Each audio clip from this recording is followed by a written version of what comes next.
الحمد لله والصلاة والسلام على رسول الله وعلى آله وصحبه أجمعين أما بعد فيا إخواني في الله മഹാനായ താബിഈ ഇബ്നു അബി ലൈല റഹിമഹുല്ലാ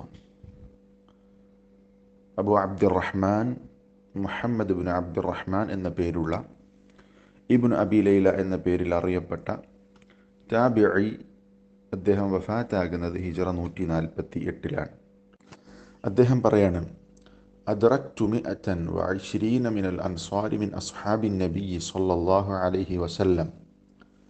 നബി സല്ലല്ലാഹു അലൈഹി വസല്ലമയുടെ സഹാബിമാരുടെ കൂട്ടത്തിൽ അൻസ്വാരികളായ 120ഓളം സഹാബത്തിനെ ഞാൻ കണ്ടിട്ടുണ്ട്, അവരുമായി സഹവസിച്ചിട്ടുണ്ട്. 120ഓളം അൻസ്വാരികൾ. യുസ്അലു അഹദുഹുമുൽ മസ്അല, അവരോട് ഒരു വിഷയത്തിൽ ഒരു ചോദ്യം അവരിലേക്ക് വരുന്നു. അവരോട് ആരെങ്കിലും ഒരു ചോദ്യം ചോദിക്കുന്നു. ആ സമയത്ത് ഫയറുദ്ദുഹാ ഹാദാ ഇലാ ഹാദാ വഹാദാ ഇലാ ഹാദാ, അദ്ദേഹം ആ ചോദ്യം അദ്ദേഹത്തിൻ്റെ സഹോദരനായിട്ടുള്ള മറ്റൊരു സഹാബിയിലേക്ക് അത് മടക്കുന്നു.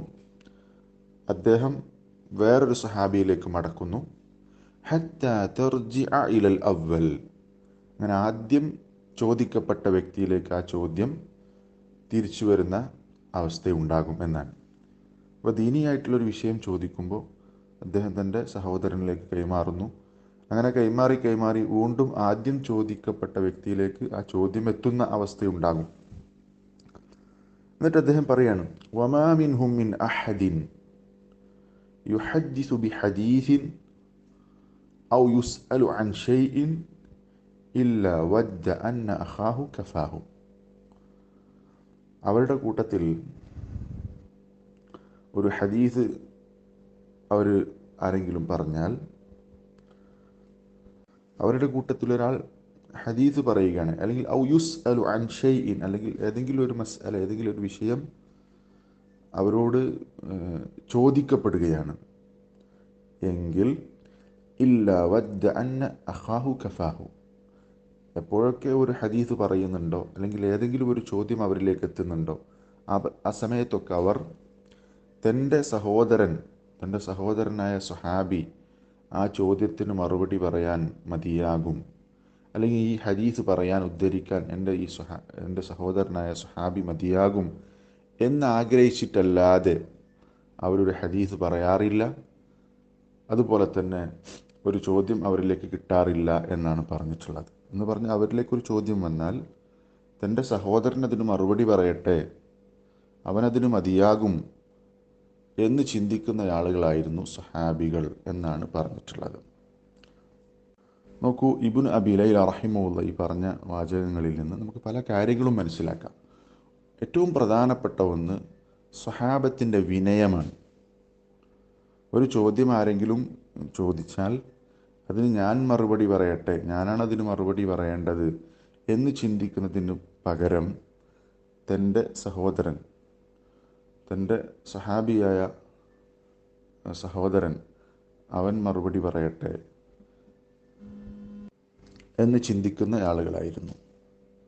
മറ്റൊരു കാര്യമുള്ളത്, ദീനിയായൊരു വിഷയം സംസാരിക്കുമ്പോൾ അവരുടെ സൂക്ഷ്മത, ഒരു ഫത്വ കൊടുക്കുമ്പോൾ, ഒരു ചോദ്യത്തിന് മറുപടി കൊടുക്കുമ്പോൾ അവർ കാണിച്ചിരുന്ന സൂക്ഷ്മത, അബദ്ധം സംഭവിക്കുമോ എന്നുള്ള പേടി, ഇതൊക്കെയാണ് അവർ എന്ത് ചെയ്തിട്ടുള്ളത്, അവരിലേക്ക് വന്ന ചോദ്യം മറ്റൊരാളിലേക്ക് തിരിച്ചുവിടാനുള്ള കാരണം.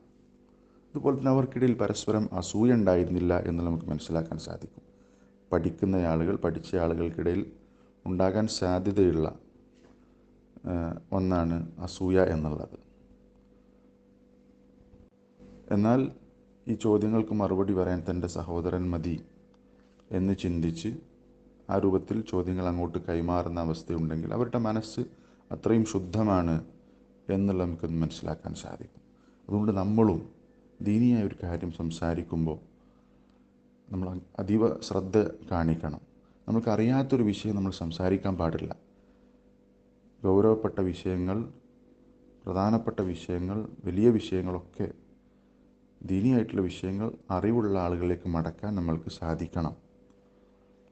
അതുപോലെ തന്നെ ഇതിന് മറ്റൊരു വശം കൂടിയുണ്ട്. നമുക്ക് അറിയാവുന്ന, കൃത്യമായി അറിവുള്ള, കൃത്യമായി ധാരണയുള്ള, ഇൽമുള്ള ഒരു വിഷയത്തിൽ നമ്മളോട് ആരെങ്കിലും ഒരു ചോദ്യം ചോദിച്ചാൽ ആ ചോദിക്കപ്പെട്ട സദസ്സിൽ നമ്മളെക്കാൾ അറിവുള്ള ആൾ ഇല്ല എങ്കിൽ നമ്മെ സംബന്ധിച്ചിടത്തോളം നമുക്ക് അറിയാവുന്ന കാര്യങ്ങൾ പറഞ്ഞു കൊടുക്കാവുന്നതാണ്. അത് പറഞ്ഞു കൊടുക്കണം. അറിഞ്ഞിട്ടും നമ്മൾ മറച്ചു വെക്കുക എന്നുള്ളത്, കിത്മാനുൽ ഇൽമ് മറച്ചു വെക്കുക എന്നുള്ളതും ഗുരുതരമായ തെറ്റാണ്. അറിവില്ലാത്ത കാര്യം സംസാരിക്കുക എന്നുള്ളതും അതീവ ഗൗരവമുള്ള കാര്യമാണ്. അറിവ് മറച്ചു വെക്കുക എന്നുള്ളതും അതീവ ഗൗരവമുള്ള കാര്യമാണ്. ഇതിന് രണ്ടിനിടയിൽ കാര്യങ്ങൾ കൃത്യമായി നമുക്ക് മനസ്സിലാക്കാൻ സാധിക്കണം. അല്ലാഹു തആല കാര്യങ്ങൾ കൃത്യമായി മനസ്സിലാക്കി പ്രവർത്തിക്കാൻ തൗഫീഖ് നൽകി അനുഗ്രഹിക്കുമാറാവട്ടെ. അസ്സലാമു അലൈക്കും വറഹ്മത്തുള്ളാഹി വബറകാതുഹു.